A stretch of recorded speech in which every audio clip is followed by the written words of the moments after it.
Assalamualaikum. Baru-baru ini aku ada mendaki gunung dengan adik aku di Nepal.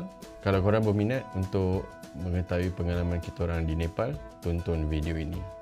So ini adalah footage hari pertama dan hari kedua kami di Nepal. Kita jalan-jalan dekat area Kathmandu dahulu. Lepas dah jalan-jalan, kita rasa dahaga, kita cuba mitolasi. So bagi Ardi rasa dulu. Dan next kita cari makanan untuk lunch. Kita makan nasi biryani diorang. Memang rasa dia sedap. Juga dengar apa Ardi cakap. Sebab apa? Apa rempah dia terlampau keras. Penang pun dah.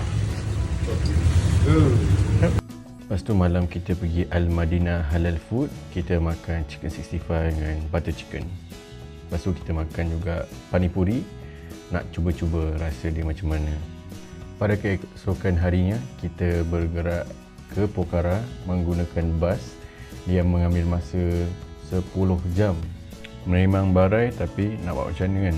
On the way ke Pokhara dalam bas yang 10 jam tu, kita bertemu dengan orang Malaysia, Abang Surizan dengan isteri dia. Dia adalah untuk ke Pokhara dan sewa motor Royal Enfield dan jalan-jalan naik motor tu ke area pegunungan di Annapurna. Memang mantap. Jadi itu sahaja untuk hari pertama dan hari kedua. Tonton video yang seterusnya. Assalamualaikum.